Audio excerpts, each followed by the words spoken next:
Collegiate Call of Duty is back. My name is McCormiel. With myself is Pick Mick, and we are finally live for the start of the Vanguard season. 2022 looks to be the best year yet for Collegiate Call of Duty. Well, I couldn't be happier to be back here on the broadcasting desk.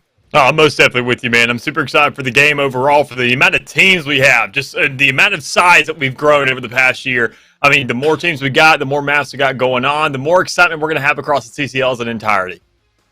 Well, it's going to be a fun time, but we've got our matchup here. Wisconsin COD in St. Ambrose kicks off the Bravo stream here for the first time of the season. Let's go ahead and talk about this real quick in entirety. Of course, we saw that Cold War and Vanguard, two completely different games here, Mick. Of course. Biggest thing being the pacing of this game, drastically different than what we saw from last year in Cold War. Both of these teams are returning to the CCL this season. What's going to be the biggest difference here between games? I mean, honestly, as you said, just the pace of it. I mean, everything feels a lot faster overall. So I'm really excited to see how these teams can adapt around that, because a lot of teams last year, we talked about S&D and Hardpoint, and really just the differential of those two modes that we're going to be looking at. I mean, the pace is extremely different just on both those two. But when you go ahead and speed up the game entirely, just the movement speed and how fast you can get across the map, I mean, it's going to change the way the game just completely.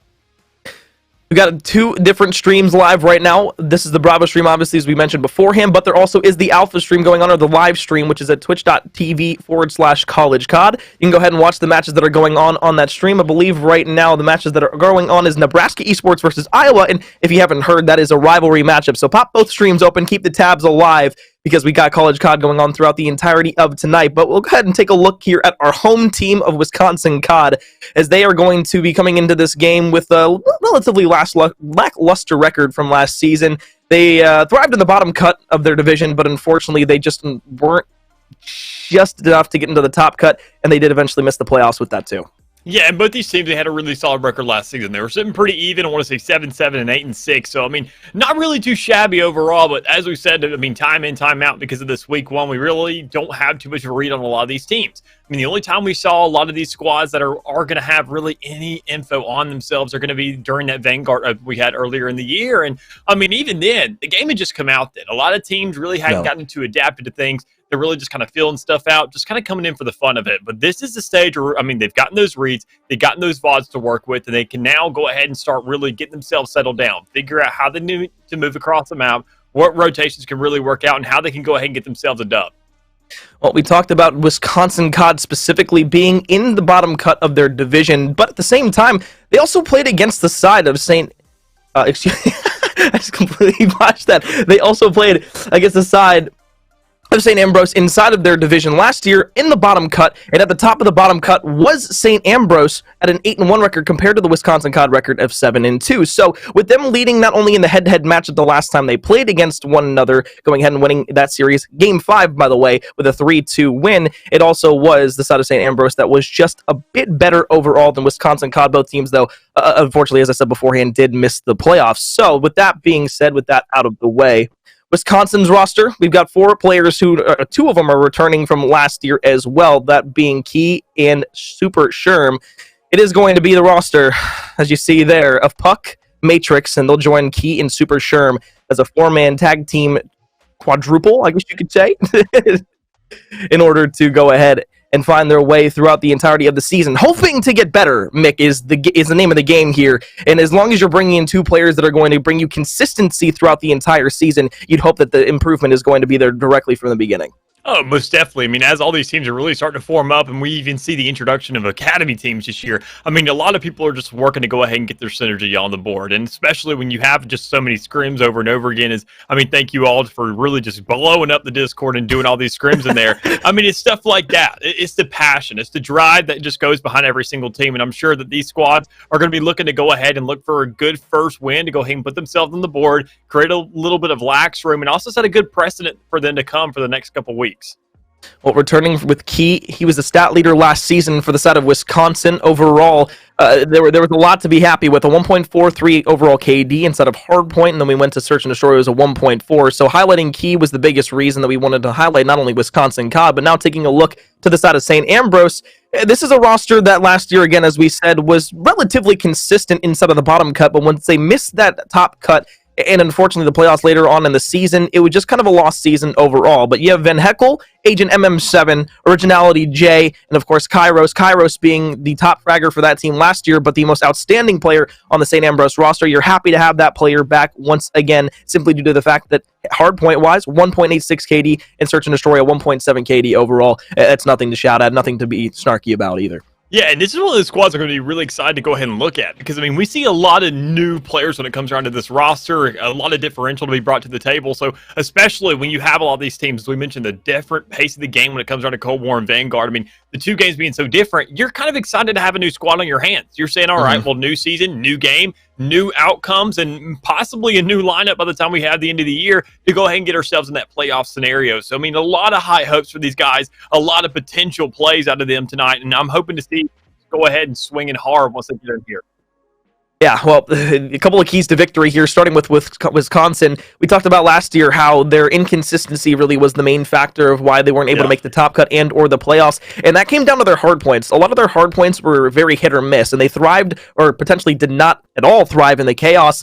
And it was either you were having a game of hardpoint where it was 250 to 240, or it was another one of those situations where the opposing team would blow them out of the water. They couldn't find really anything throughout the entire year against the better teams, and even teams that are around their skill level in terms of overall record. That was anything to write home about, and that was what kind of led to their downfall throughout the entirety of last year. So the biggest thing here is winning 2 hard points is a must win. I guess that kind of brings up the conversation of topic 2. We are playing 3 hard points inside of this series, opposed to it being 2 like we would normally see, obviously due to the lack of control for our third game mode. So in the simulation format of it, we're having a third game mode, or rather the third map, still being a respawn mode.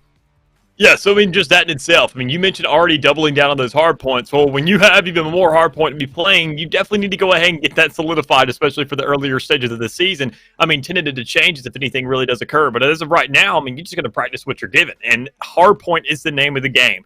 3 of those maps, even if you find yourself not being very strong in Search and Destroy, if your team knows those rotations, if you know how to get yourself on that map, if you know how to cut off the enemy team and make hardpoint just a cakewalk, you're going to make your season look really, really good, and you're going to slide by fairly easily here in these earlier stages. But Search and Destroy is still nothing to slack on, because even then, you want to go ahead, not give the enemy team any kind of leeway to go ahead and get themselves back into the bracket, or at least in the series. Well, speaking of Search and Destroy, one team that lives and dies by Search and Destroy is St. Ambrose. Throughout the entirety of their year last year, it seemed to be where in Map 2, if they weren't able to take that Search and Destroy, it was a lost cause throughout the entirety of the rest of the series. And of course, they beat this same Wisconsin COD roster by winning 2 Search and Destroys last year. And again, not many returning players from either of these two teams. It's basically going to be 3 returning players from both teams combined, and then 5 new players that are going to be going up against one another here for the first time inside of Season 4. But we can at least go ahead and talk about what it meant to St. Ambrose last year to win those Search and Destroys. So keys to success for them, I said beforehand, live and die by Search and Destroy. 1 hard point should be enough to steal and start the season off 1-0. If you can do that, fantastic. But we saw the maps there, starting off with map number 1 here for our hard point. It's going to be Tuscan, a map that reminds us a lot of Seaside from Black Ops 4. And of course, it plays relatively the same way in terms of incredible finishes that go down to the wire. You usually see the third set of rotations on this map. Points number 1 and 2 are going to be the mainstay for those crazy, chaotic finishes. I can't be more excited to start the entire year with this map. I'm most definitely with you, man, because we got to go ahead and get used to it. We're going to see a lot of Tuscan over the course of the season, I'm sure, because a lot of these players love this map. They live and die by it, and I can't blame them. I mean, just the diversity of the map. You have so many kind of close quarters areas. You have out there towards the further side of the map. You have a long lineup for these snipers on Search and Destroy. I mean, just overall, it caters to so many play styles, and I'm sure these players are loving every single bit of it, because if they don't feel comfortable somewhere, they can just make a little waltz over to another stage of the map and feel right in their element. You have to assume on a map like Tuscan, the name of the game is going to be making sure middle map control is your favorite, at least at the very beginning of the game. Getting out and rotating on this map is extremely, extremely important. So overall, we talked about how good the side of the Badgers can be inside of a map like Hardpoint, but we also didn't necessarily talk about the side of, the side of St. Ambrose and what Hardpoint means to them. We talked about their Search and Destroy, how that's kind of their bread and butter. That's where they survive in all the time. But for Hardpoint, they were also a team that didn't slack off in Hardpoint. It was one of those things to where they were winning the majority of their Hardpoint games. When we talked about, them not being able to win a series after they lose a second map, it wasn't the fact that they were losing overall due to necessarily just Hardpoint. It was rather inconsistencies in Hardpoint that put them down towards the bottom of the barrel, and in the back of our mind, that's going to be kind of their biggest flaw overall. But again, we talked about this at the very top of the show here, Mick. you can't put a lot of weight into different statistics from last season. We can pull anything we want to out of thin air and say, hey, this is the facts, this is what's represented by these two teams. But at the same time, we don't know anything until we see the first map of Cold War being played and which team is going to smack the other one in the mouth in hardpoint. Yeah, and even then, I mean, you go ahead and mention Search and Destroy and how they really just capitalize on top of that. I mean, as we mentioned earlier, the game is a lot faster. So even Search and Destroy, I feel sometimes it's going to feel almost like a hard point where these sites, these bomb sites, are going to be feeling like a hard point site where each team is just going to rush it full force, 4-on-4, at least a 3-on-3 with some kind of leeway to get some advantage across the map and get a feel of whether or not they're going to go for some kind of trick play or a flank because of how fast you can move. But overall, just for St. Ambrose to excel in that game fight and that kind of pace, I mean, that's a big problem when it comes around to Vanguard. I mean, they had themselves a new roster, so that may do them some good, but as it sits right now, they got to go ahead and just get their minds in that just general set, that general feel of saying, all right, we can't play our lives anymore. We got to get right in their face, and we got to make sure they have to play theirs more efficiently and just force that hand of theirs to say, you got to take the shots, and if you go ahead and miss, we're already going to be so far ahead, it's not going to matter. Better teams against the side of the Badgers were their Achilles heel throughout the entirety of Season 3 of the CCL, not making the playoffs, having the opportunity to do that inside of this year. That's kind of what every team is going to be working for this year. If they weren't there at last year as a collective group and being able to push towards the final goal of actually making the playoffs, it doesn't matter if you place top 64 in the playoffs. It's that end goal of saying, hey, we went through the ringer, we played an amount of teams that was 3 times that throughout the entire year, and not making the playoffs. It's the top 33% essentially of the amount of teams that was last year at least inside of the playoffs. So it being 64 out of 180 teams in total. Being in the top third of schools, although that's bragging rights, it's still not just enough sometimes to satisfy some players' egos. So being able to make the playoffs, awesome, cool. But then after that fact, the next step is, okay, how do we break past that push in the small amount of time that we might have here at college together as players, and then be able to work on that potentially year over year, or have to keep working new players into the system every single time because somebody either might graduate or someone might transfer. There's a lot of different things that go through players and teams' minds, and we already see it with just this last season to now. These teams basically look completely reformed, keeping maybe 1 and at max 2 players. Yeah, and even then, we can go ahead and look at the bigger scale for something like that. Not just talking about players, but talking entirely about schools. If you get those bragging rights, you can go ahead and find yourself getting more scholarships or finding yourself getting more players, getting more recruitment opportunities for whenever you get those players to leave. You see people, you have people coming to your school specifically for COD whenever esports does get a little bit larger, as we can already see the growth just within 1 year here in the ZCL. I mean, you find yourself having so many more people saying, look, I like the way y'all looked there on stream. We sat there, saw your statistics last season, and we can tell that y'all put a really good program out. Let me come right in here. Regardless of what COD it is now, y'all have just a consistency there, and I know that y'all can put out a product. Y'all can put out a player. And, I mean, if I'm looking to go ahead and get better at the game, this is the place to get it done. I mean, even talking grand scale here, Mick, the thing that I'm most excited for this season is not the amount of teams that are inside of the CCL, but really what it means when you talk about the quality of the teams that are inside of the CCL this season. If you guys haven't, been paying attention on Twitter, or, you're just coming by the stream for the first time here, welcome to the CCL first and foremost. Glad to have you along here for Season 4, but the biggest thing is we have a lot of notable names joining the CCL this season that are not only going to be looking to dethrone the two kings and queens of the CCL, like Ottawa Black and Ottawa Gold, but now only one of those teams is going to be competing in kind of the main overall thing that's not the academy roster. So now not only do you have a collective pool of talent from Ottawa that's going to try and maintain its #1 spot, you have already teams that are being talked about that are going to be even better than this Ottawa school. They haven't even played a single game in the CCL yet. A lot of people are talking about it. It's going to be who can prove those people that are talking about them good right. In Ottawa or any of the other schools that are making changes year over year into the Season 4, if they're going to be able not only to dethrone those new coming dogs, but overthrow even the top dogs of Ottawa.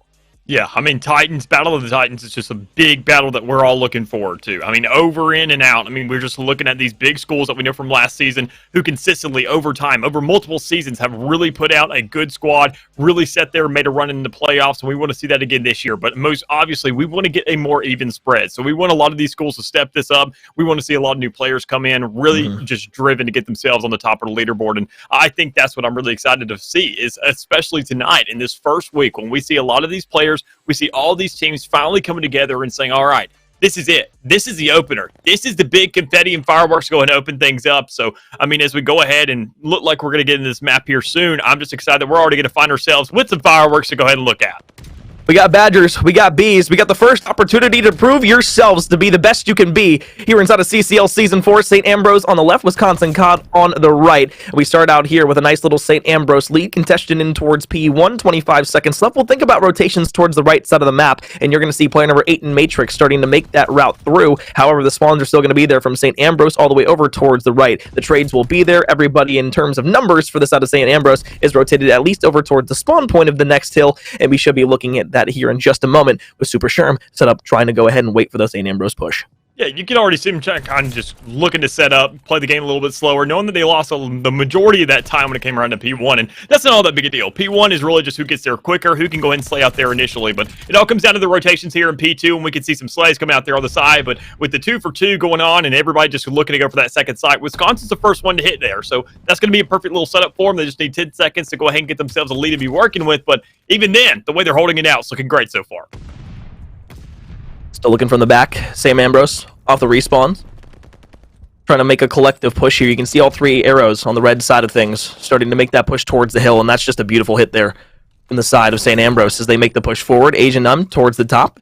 You know, the one thing I loved about the CCL last year is when we saw the teams at the beginning of the season, or just teams in general, there would be a ton of just quirky and different types of reticles and all that kind of stuff and attachments used on the weapons, and it just makes you wonder sometimes. You're like, man, do they know something I don't, or is this just some wild stuff?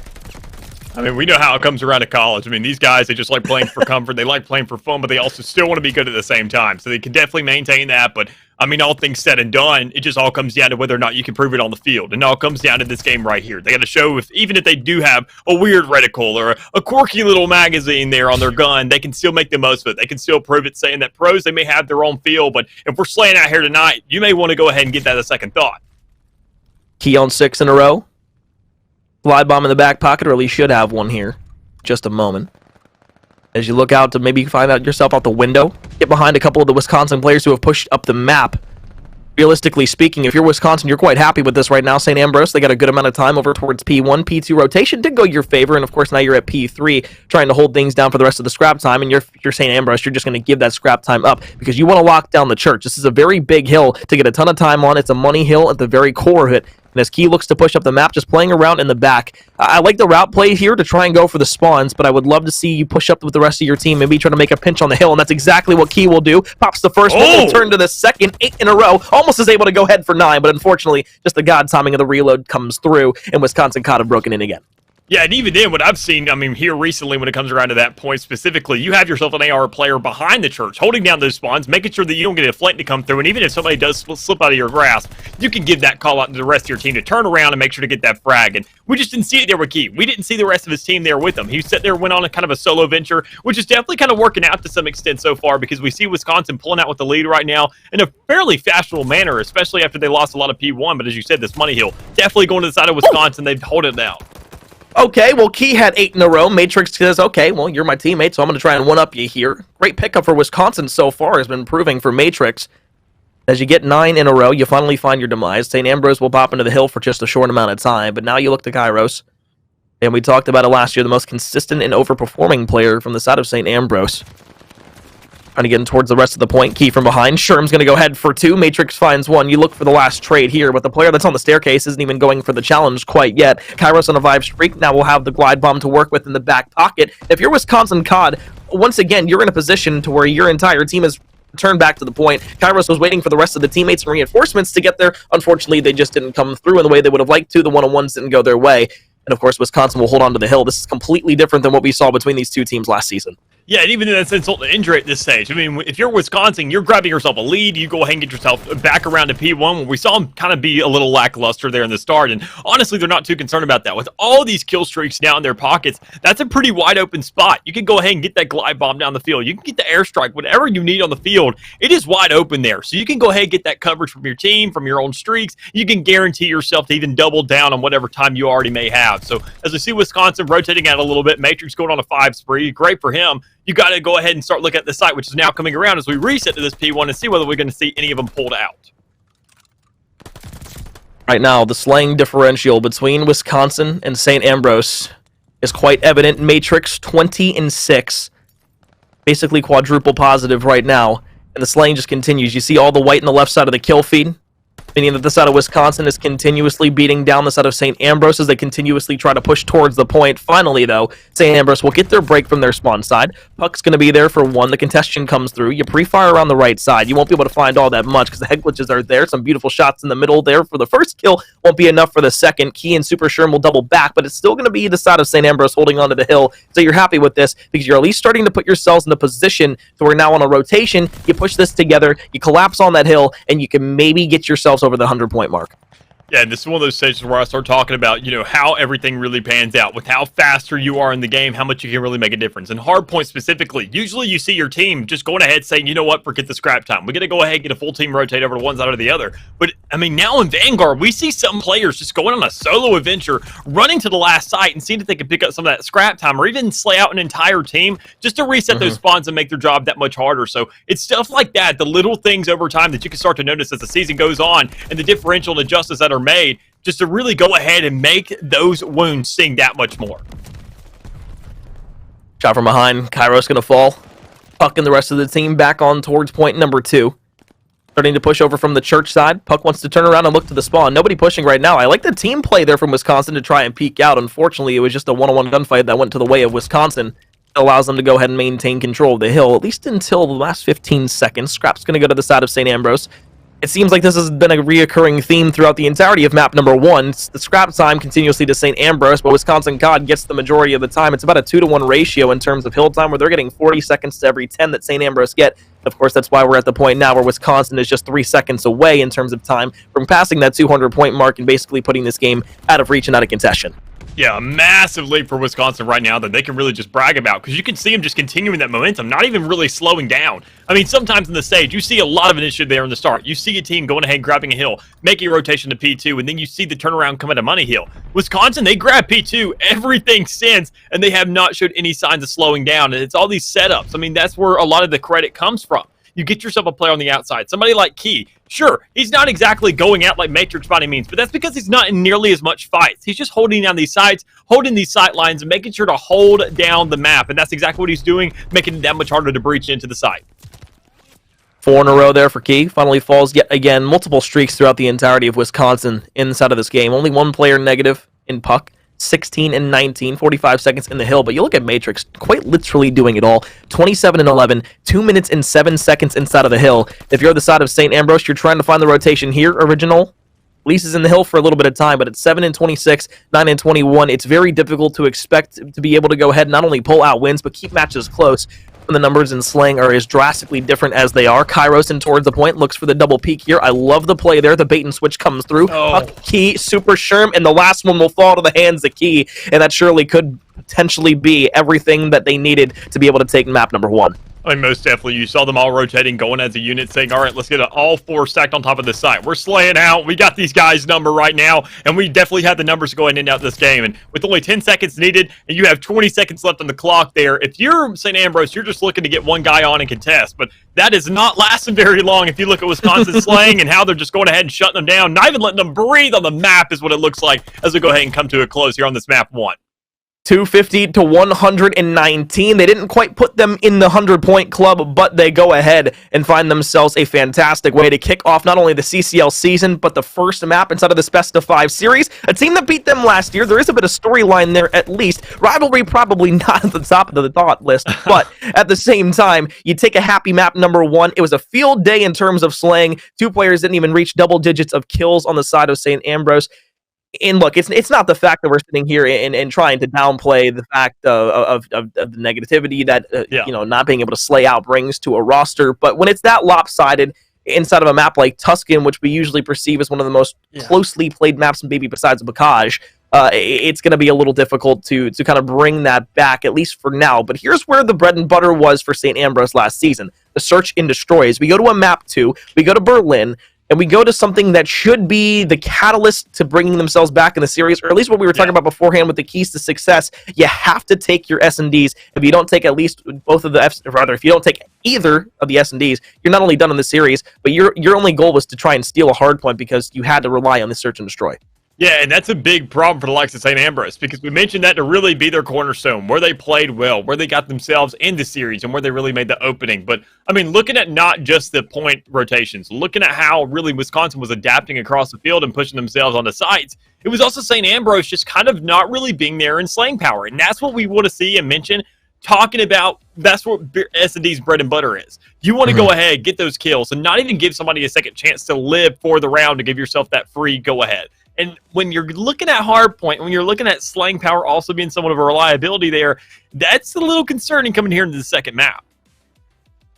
Not only is it concerning, but another statistic that concerns me is the 24 and 25 untraded kills from Matrix and Key. If you're St. Ambrose, that just goes to show, number one, that you're making a lot of solo pushes, and it exemplifies even further the fact that the slaying numbers just need to increase. 1,100 damage in a hardpoint overall, that's not great, but at the same time, it could be worse. When you look to the rest of the teams, you see Matrix, who, again, we talked about, was doing quite literally everything for the side of Wisconsin there for a little bit of time. 30 kills, drops a clean 30, and then goes ahead and adds an extra 2 minutes and 7 seconds on top of that, and was averaging around 397 damage per hill. Yeah. Per hill. I can't, dude. I mean, just looking at players like that, looking at some kind of start there. I mean, sure, we talked about opening strong, but I mean, goodness gracious, somebody sat there and broke out the steroids if we're talking about strong. I mean, that was just massive from the likes of Matrix, and Key also as well. Just as you said, those non-traded kills, getting around the map, being that solo venturer. I mean, that's also massive on S&D. You want to go ahead, if you're going to have a roamer, you obviously want some kind of intelligence across the map. You're going to have at least one roamer, have your default as usual, but you're going to want a player to go ahead and scavenge out. Go ahead and get a little bit down and dirty and find where the rest of these players are at, so you can go ahead and make the call and say, all right, A, go ahead and get ready because they're pushing you. Or go ahead, B, make sure to rotate here up to building over here on Berlin just so you can make sure to be ready for that cutoff. It's stuff like that. When you have players who can really just 1v4, that's a problem in itself to look, because you got to go ahead and know how to cut these guys off. You're wondering beforehand, Wisconsin COD last season, it was a 3-6 overall inside a split 1, and then going into the bottom cut, they were 7-2. They were 25-7 in map count, and 5 out of the 7 maps that they dropped were search and destroys. Now, if you remember what I said earlier on, 2 players are returning from this Wisconsin COD roster. You're looking at Key and you're looking at Super Sherm from last season to make themselves known back again here inside of Season 4. The biggest issue, though, that I have with that is that half of your team that unfortunately just didn't perform all that well when it came to search and destroys against opponents that were either right around their skill or a higher skill level overall when we compare records and we compare map counts to one another. The thing is now we go into a search and destroy where, of course, a map like Berlin, when it comes to a hardpoint, would play a specific way, but when we talk about search and destroy, completely different. In Wisconsin, you want to be able to think, and you probably do, that they're going to be able to take this map number 2 after the way map 1 looked. However, St. Ambrose, it could be jitters, it could be a multitude of different reasons and issues that we had going into that first map that maybe just didn't allow them to play the exact way they wanted to. I mean, you're being on broadcast for potentially even the first time inside of your life as a Call of Duty player. Yeah. So there's that added pressure and weight on your shoulders not to perform bad in front of a large amount of people. And you just have to kind of shrug that off as the series continues to push forward. And then later on into the season, hell, maybe even find yourself back on broadcast with an opportunity to show yourself out once again. So nothing wrong with the side of St. Ambrose right now. You look to Wisconsin, though, you would assume that a 2-1 or 2-0 lead in the series could be very doable and should be after what we saw in map number 1. But we'll just have to wait and see. Berlin, love this map. Mick, can you give us some insight of what this map will bring us? Oh, well, I'm going to go ahead and give you some promise, at least on what I'm looking to see. And production's going to kill me for getting this excited. Snipers, man. You mentioned entertainment. You mentioned flashy. I mean, we missed it for an entire year. And Berlin is one of those maps, I want to say, that snipers are somewhat of a necessity. You go ahead and look down that docks. That is such a long shot area. You can go ahead and get one player to lock down the entirety of the map. And me as an old sniper player, I'm hoping to see that come out today. I want to see some of these players go ahead and get some lineups, get some really good intel, cut off entirety of the maps, and absolutely frag out and just see that little bit of a spotlight on your screen. And next thing you know, you don't know you're spawning until the next round. Mick, you always know how to get me going. Dude, talking about snipers, Getting as hype as you are about it. Oh man, last year the one thing we always talked about inside of the CCL, especially when Ottawa played, is when we were watching Ottawa and another team. I believe it was inside of the CCL last year, at least. They just decided to say screw it, and it was like one of the last games of the year in the regular season, and they just went to town with snipers and smokes on checkmate, and it was fantastic, and it was one of the best S&Ds I had casted all year long. But here, this time, Kairos will find the first blood in the round. St. Ambrose goes ahead and puts themselves with an advantage. Wisconsin God now in a 3 versus 4. Bombs worked itself over towards the B site, and it will go down. 3 versus 3, a 45-second timer left, and a restriction now on the side of Wisconsin for a retake. They have numbers, though, if they push back to the site. Yeah, and even then, you see how slow of a start it is, and even then, Wisconsin's still stepping things up. Able to go ahead and find 2 frags on the board, and they're on the defending side as well. So you're saying, all right, well, if anybody makes a big push, if they go ahead and group themselves up, we're still going to have numbers on them, especially when you find yourself another frag, putting original tie into a 1v3 scenario. He's sitting in the corner just praying he can live out his life a little longer. Slide around the corner. You get the first one, you get the second one too. Okay, now this is doable. You sit back in the corner, the reload will come through. Stun grenade. Oh, you get the shot too! Oh my goodness! Oh, tie! That's one way to kick off a search and destroy. A 1 versus 3. That's what we call a fight out of a B. Oh my goodness, man. I mean, yeah, even especially, man, I said 3v1, I'm not going to lie, I had a little bit of shakiness in my voice there, like, a 1v3, okay, let's see how this goes. And Ty just says, all right, look, maybe this corner, it's my prayer spot. I'm going to go ahead, go to church, and I'm going to go to town with these shots. Able to go ahead and close that around like that. That's a good little way to go ahead and flip around that script. Go ahead, create some momentum for your team to say, look, we may not have had the best hard point, but if I can pull off something like that, we could definitely make this match look a lot more doable, especially when you see the first blood still going to Wisconsin. That's not going to slow you down by any means. Key, Sherm, both tagged together. 1 versus 4. You had a 1 versus 3 the last round. This time you're trying to go for heroics yet again. Unfortunately, I will say it's going to be difficult to win a search and destroy where you're coming back from deficits every single round. They're playing this post plan set up so perfectly together. You have 2 players who are playing right to the front door, the right in the left side, peeks around from the corner of the staircase, gets the good timing. You cover all your angles. You cover everywhere you need to. You have everybody in a position to where they can trade each other out. That's just good search and destroy right there after Key finds that first blood in the round. Yeah, even then we saw that little double tray come through. We saw that double kill come on for the side of Wisconsin to really just set some kind of tempo there for their squad to say, look, we're on attacking side now. Sure, he can go ahead and hold a side, but I mean, if we're all going ahead and hitting it at the same time, if we go to the other side and then force them for the retake, that's a much different scenario. Knowing that we mentioned time in, time out, how much faster this game is, that bomb defuse, I mean, it feels like an eternity compared when you had to go ahead and get free 3 frags on top of it. Initial gunfight's about to go down. Shots over the top from Matrix. They're able to go ahead and find the first blood in the round yet again for Wisconsin. You try to hop into middle map with Kairos around the left side corner. Key will go ahead and add to the total. 4 in a row for him as well. Looking for the glide bomb here in the first streak of the game. Matrix will get killed though from behind. It's going to be Ty who finds the shots there. Turns around to the corner. Kairos there with a kill on the puck. Now it's a 2 versus 2. Much more doable, but you got to be careful because Super all the way in the back. Now you look.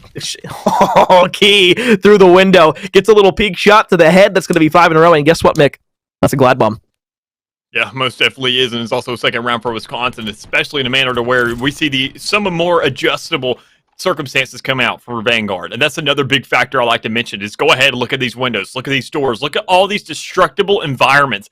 That's something we've never really seen in a COD before. It's been a lot of open doors, open windows. Everything's wide open for the taking. But instead, I mean, this time around, Activision decided, no, we're going to close this off and we're going to sit there and let you decide the tempo. We're going to go ahead with how fast the game is. We're going to let you go ahead and destroy anything you want to. Just make sure it's within reason because it doesn't matter. By the time the next round comes back up, we'll fix it all up. You can destroy it right once again. Carpenters are quite quick here on Berlin. They are. The German efficiency, as they call it, but as Key now looks to make a flank yet again. Realizes that the doors are open, so knows that a player is going to be over towards the A side. Another reason, another way to get some information. Kairos, long shots all the way down the hallway, wisely backs off the challenge. Will hop over the banister of the railing. Van Heckel falls to the hands of Key across the map. You look to Puck now, who makes it a 3 versus 2. Wisconsin COD, yet again, another advantage.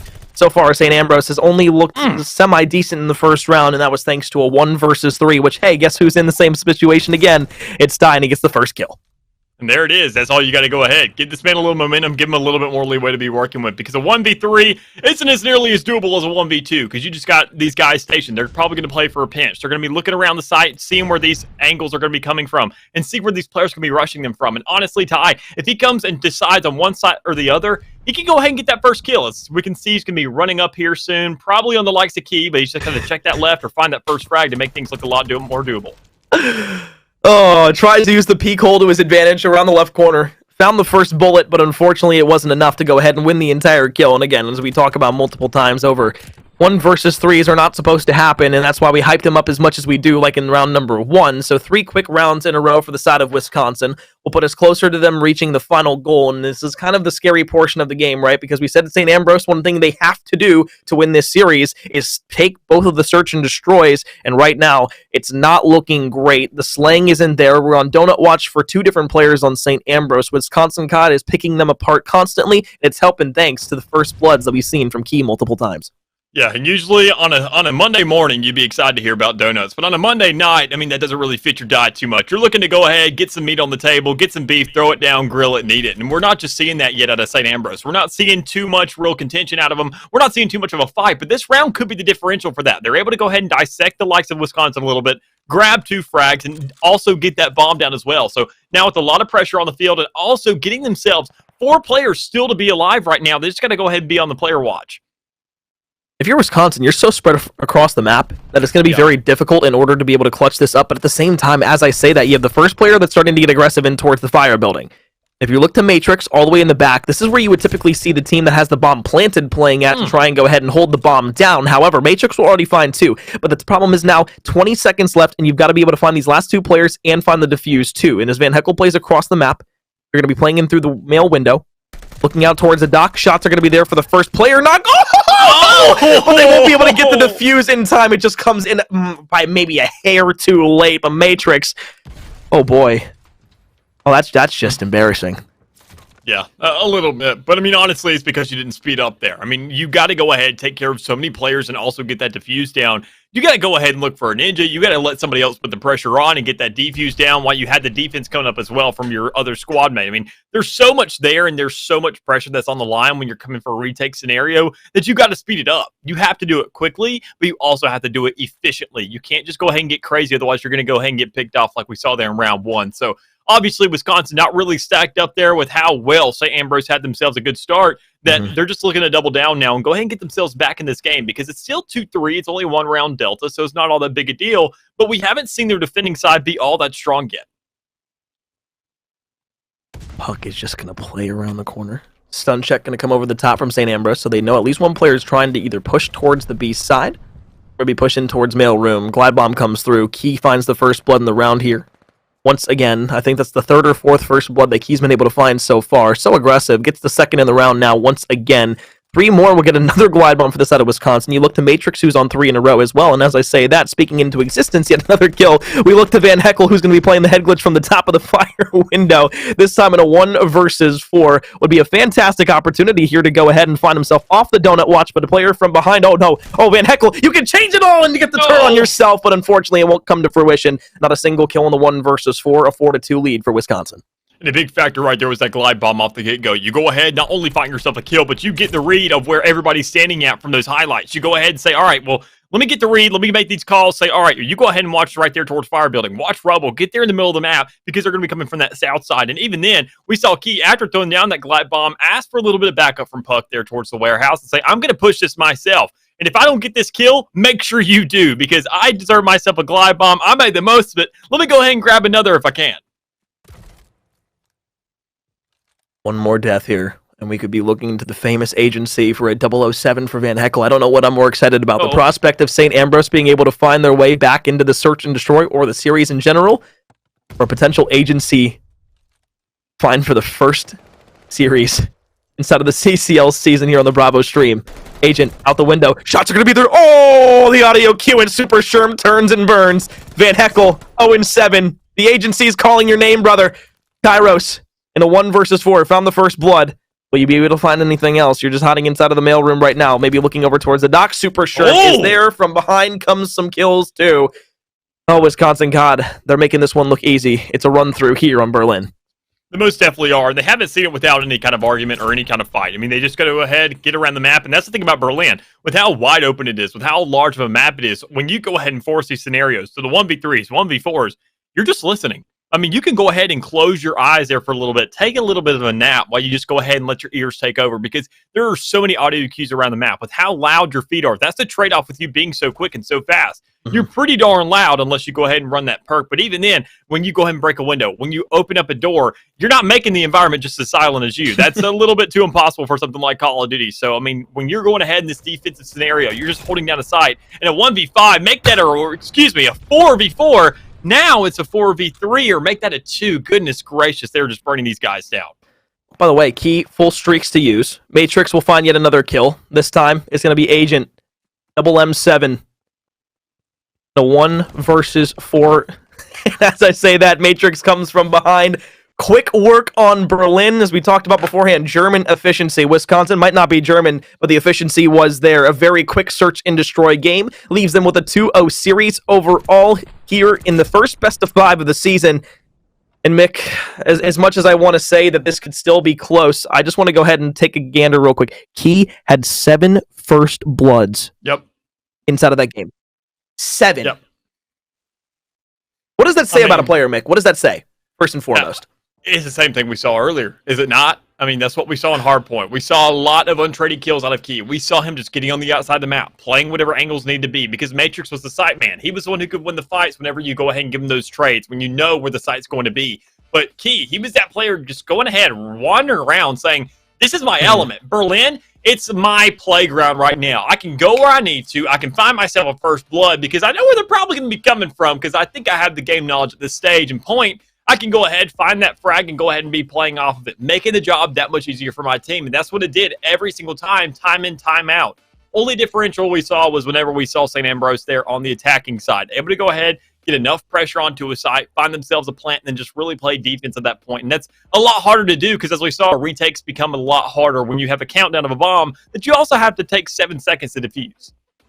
Well, Mick, I do want to point your attention to something rather unfortunate here on the statistics. 85 damage overall from Van Heckel. Now, I don't want to say that that is the lowest number I've ever seen, but at the same time, I'd be lying if that was me saying that that was the lowest amount of damage I've ever seen inside of a search and destroy. I think 85 damage might have come from the gunfight, where he was able to get a couple of kills out towards the docks. And, yeah, that's... ooh. Well, as we reflect on not only this map, but the entire series as a whole, I will go ahead and mention once again that this is our Bravo stream here. And we do have a live stream over on twitch.tv/college COD. That is going to be our alpha stream matchup right now. But I will say this, Mick, as this series continues to wind up and potentially wind down with one extra map, we will go to a quick break. But when we come back, map number 3, a Berlin hardpoint, will be on our docket. I'm McCormiel. That's Mick. We'll be back here for the CCL in just a moment. Welcome back, folks, here to the CCL. It's Season 4. My name is McCormiel. With myself is Mick. And as we were talking about beforehand, Wisconsin, St. Ambrose, that's what's on our docket right now. Map number 3. We'll set that up for you. It's a Wisconsin 2-0 lead, though, overall in this first best of 5. If you're unfamiliar with how that works, one more map win will give them a 3-0 series win, which, of course, is 3 out of the 5 maps that we could and or would be playing. If it were, say, 1-1 at this point, we'd at least be guaranteed a map 4. So, as we take a look back at where we've been in this series, map number 1, we started with Tuscan, and then of course we went to Berlin, and then Berlin once again here for map 3. So we talked about how it played in Search and Destroy. We saw how it played in Search and Destroy. For Hardpoint here, Mick, what is the name of the game? Honestly, for the likes of St. Ambrose, we got to see a different squad. I mean, I'm not going to say I'll like literally change out your players, but we got to see a different mentality. We got to see them literally shift from 1st to 6th gear here within this one map. Because, I mean, looking at the way everything's set up so far, Wisconsin, I think they're set for this. They're feeling pretty good right now. They won themselves a hard point, and they won themselves a Berlin map. So honestly, you give those the best of both worlds to get ourselves a Berlin hard point. They're like, oh, we're adjusted to this by now. We slid on each map. We slid on each mode. We can go ahead and play the game out and really just get ourselves a runaway with this. But quite honestly, we're going to have to see Sam Ambrose really just step up right now. I mean, we saw right there in that last match, we saw a little bit of donuts. I'm not going to call anybody out. We saw not too much damage on the board just as an entirety. We just saw a lot of defense, and we saw them getting good when it came around to getting that bomb down, but just no real follow-up when it came around to being on the defensive side. All the way back at the beginning of the series, if you were here or if you weren't, we'll walk you through it. We were talking that overall, Wisconsin last year was a weaker overall roster than the side St. Ambrose. Now coming into this best-of-5 series, it looks like it's completely flipped around, and that's why you can't pull any weight from what we had last season in terms of statistics, because this season not only is so different with the way that this game is played, but of course new players, new rosters are going to completely shake up everything at the exact same time. And one player that I will go ahead and shout out immediately has been Matrix for this Wisconsin roster. He has been playing great, returning player from last year, awesome. But Matrix, a brand new pickup, instead of map number 1, dropped 30, had 2 minutes plus inside of the hill, and the Search and Destroy had another great game to tack on to what he already built inside of that first map on the hard point. Now we go to another hard point, another opportunity for Matrix to prove why he is a fantastic addition to this Wisconsin roster. They're looking to close things out in a quick 3-0 sweep, start off 1-0 inside of CCL Season 4. And for the side of St. Ambrose, you're just looking to keep your series alive. Yeah, I mean, even then, I mean, you give credit to Matrix, but I mean, don't worry, Key. I'm gonna get around to you, buddy. I'm gonna give you your spotlight as well, because I mean, the way he's been slaying out, they've been two sides of the coin. You've had that one player that's on site, that's right there in the fray, time in, time out, winning those fights, making sure to get those exchange gunfights if worst case scenario comes around. Meanwhile, Key being that just absolute roamer, just being that nomad to some extent, playing around the map, winning those gunfights, just really picking out players in the back. And quite honestly, at this stage in the game, as we get into the later stages of this matchup, if we see him going ahead with a really large lead, I wouldn't be surprised to see Key try to go for some kind of execution just to go ahead and have a little bit of fun for the night.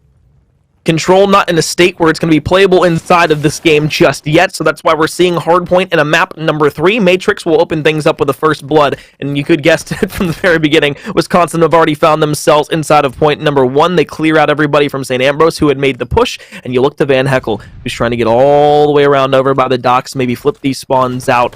It's going to be a very long flank that's going to leave maybe 20 seconds left by the time he actually gets over to the point, and you have to hope that everybody else from the rest of your team can actually push over towards it as well. And here's the thing, right, Mick? You make that big long flank, you make the play all the way towards the back, but then you give the side of Wisconsin the preferable spawns for this next hill. Yeah, and even then, I mean, St. Ambrose, they're just kind of overextending right now, and that's a big problem. They're going ahead, as you say, giving Wisconsin those spawns, giving themselves a lot of leeway, a lot of initiative towards the next site. And sure, you grab a little bit of scrap time there towards the end, but at what cost? I mean, look at that multiplier there on the top. That's a 1-to-3 ratio as we're sitting right now, and you get yourself some time, but right here in the middle of the map, where you sit around rubble, that is a big problem. I mean, that is a big site that you're going to find so many different angles that if you're sitting on it, there are so many different spots where you can get shot from. And Wisconsin, they're going to make sure to go ahead and manipulate that. They're going to come from every single spot. Look at how many roamers they have. Look at how they station themselves around the map. I feel like it's going to be almost a money hill for them, which we never see out of this. Not only a money hill, but again, it's the same problem we talked about at the conclusion of map number 1. It's a 40-20 split on hill time every single time. Wisconsin, they've got themselves the initial 40 seconds. St. Ambrose might be able to break in towards the end, get 10 to 20 seconds at the very end, and then you're just playing a game of cat and mouse where you're just trying to catch and catch and catch the entire game without actually finding yourselves an early good rotation, without actually finding yourselves a consistent amount of time. And you can look in the mini-map once again. Guess who's on the rotation? It's Wisconsin. St. Ambrose are playing for scrap time right now, and that's not what you need and you can't do if you want to be able to win a hardpoint map. It's just impossible.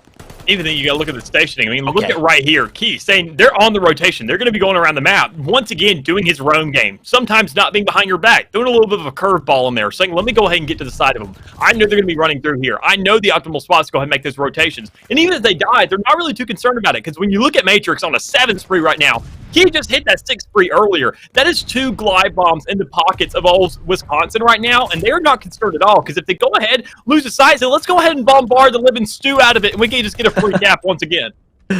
Matrix, the last soul alive, over towards the hill. Guess what? Double-digit kill streak. Matrix on 10 in a row.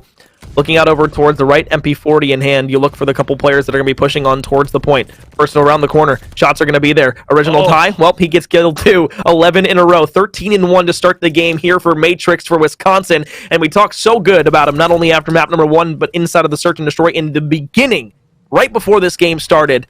And already proving why, yet again, Wisconsin made such a good pickup. If this is the way that the Wisconsin roster is going to play throughout the entirety of this year, I'd like to see them play in playoffs. Oh, I'm most definitely with you because, I mean, I feel like we also got to go ahead and give credit here to St. Ambrose for at least giving their best shot. I mean, they got to go ahead. They just got to get a little bit more time. They got to figure out how to get themselves onto the map. And quite honestly, the way they're doing it isn't the most efficient. Sure, you want to break a site from multiple angles, but you want to make sure to get there first. And the way they're getting picked off, I mean, even then, seeing the right off the get-go for that last site when they're going for that scrap time, you saw somewhat of a split.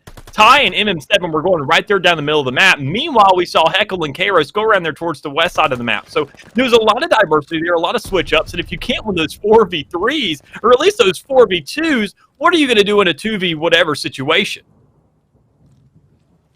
Matrix at 12 in a row. And I believe the only time we've ever seen a nuke inside of the CCL was by the one and only Justin Pistachio. If you don't know the legendary Justin Pistachio, you're doing yourself a disservice. But as we continue to run the score up here, 180 to 26. Sherm will enjoy a little bit of the fun as well. A glide bomb to use. Matrix down the staircase. Lucky number 13 in a row. 45 seconds left. Wisconsin can't win off of this hard point, but they can get damn close. They'll be at about 230 points unless St. Ambrose is able to break in, and that's exactly what they do. Back and forth they go once again. Key will find 2. Super Sherm there. Matrix will continue the streak on just a bit further. And as the Saints can't come marching in, the Fighting Bees won't be able to do anything at all to be able to shut down Matrix because he's on 15 in a row, looking for 16, finally killed out. Goodness. And unfortunately, Mick, right now, the entirety of the team combining for St. Ambrose is barely just enough to be able to beat out what Matrix has done in Key as well. Beat out, B. Okay, I see what you're doing there, and sure, it's all jokes right now for them, but, I mean, quite honestly, St. Ambrose, they got to find something to do here. I mean, they have to play pitch-perfect Call of Duty just from here on out, and it's got to be for solid, I'd say, 3 minutes, and that's a big, big responsibility to really have on your hands. Wisconsin did it, that's all I'm saying. Wisconsin did it to him.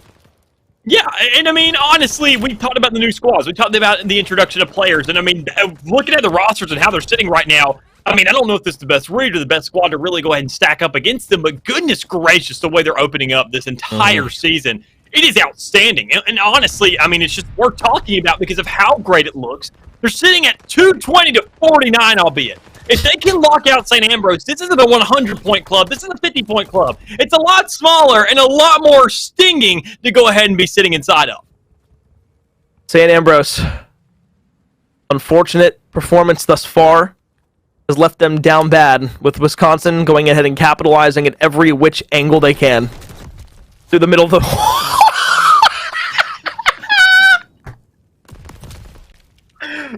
I'm a broken man!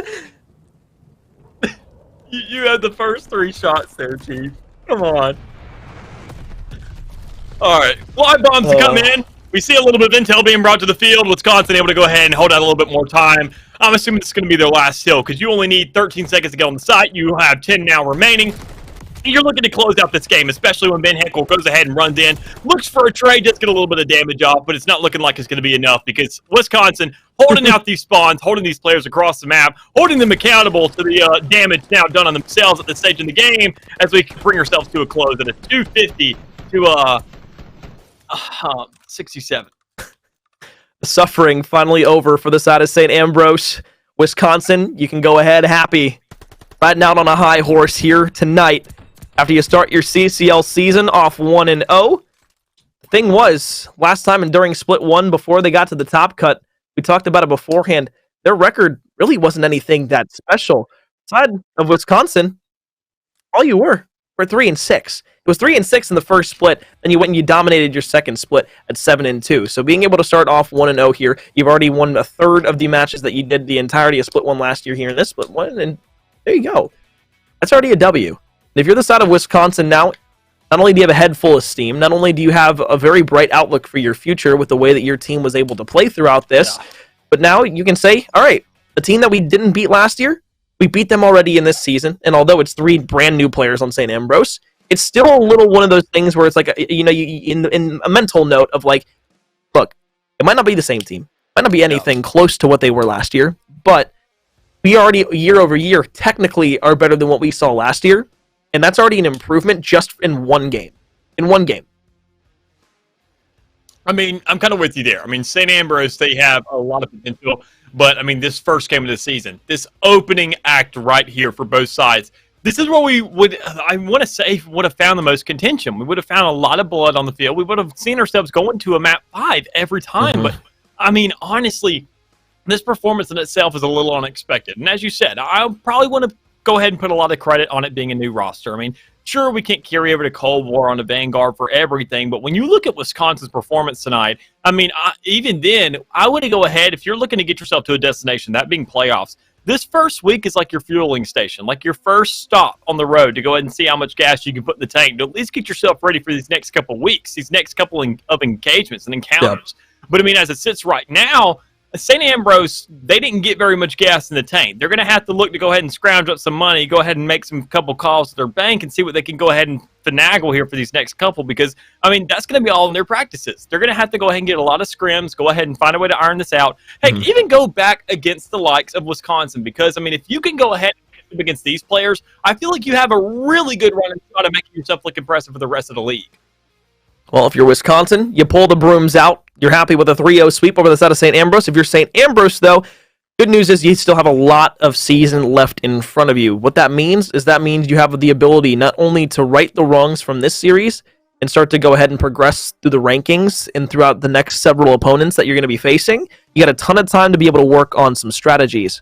Go over things that work, go over things that don't work, be able to go ahead back to the drawing board and then come back even better throughout not only your next match, but go ahead and get into the lab, scrim a little bit, find out what teams might be doing that you're not, and then be able to learn and take some of those things and try to adapt them into your own play style. There's so much things that you can do inside of Call of Duty to make yourself and your team around you better, and that all is going to start with everybody wanting to have the same mindset of, that was embarrassing, let's get back, let's work together. What can we do to make sure that doesn't happen again? And how are we going to be able to right the wrongs of this series and every other series that we play the rest of this season? And I guarantee you by the end of the year, you're going to have a different form of this roster that is going to look so much more fundamentally sound that if you were to put them back against this same roster at the very end of the season, I guarantee you that the score would be a lot closer, map over map. And it would be so much more of an enjoyable series for St. Ambrose at the end of the day, simply due to the fact that, again, improvement is very, very simple, but at the same time, it's very difficult. All it takes is that mentality and the willingness to commit to it. Yeah, and even then, I'm kind of with you there. I mean, this gives you a good opportunity to go ahead and fly under the radar here for a little while. I mean, you go ahead, lose this first map, sure, you got to come back next week, but this is going to let teams sleep on you here for a little bit. This is, I mean, if you see another squad within your region, they're all watching this game right now, and they're saying, oh, wow, they did not look good. This is going to be easy pickings next week. If we face St. Ambrose, that's going to be a nice little fluffer to our all scoreboard, and we can go ahead and move on with the next week and find ourselves a free shot.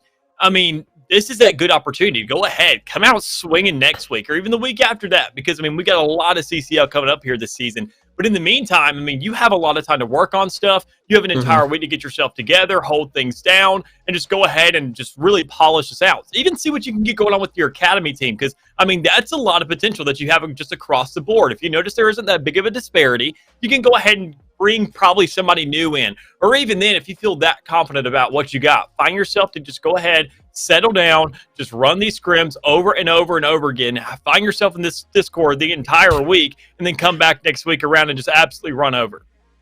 Well, if you're brand new to the CCL, welcome. We appreciate you for being here. It's a pleasure to have you along for the ride for our brand new installment inside of Call of Duty Vanguard. But at the exact same time, it also means that we're not done with the stream. We have at least 2 more series to go ahead and find ourselves through the rest of the day.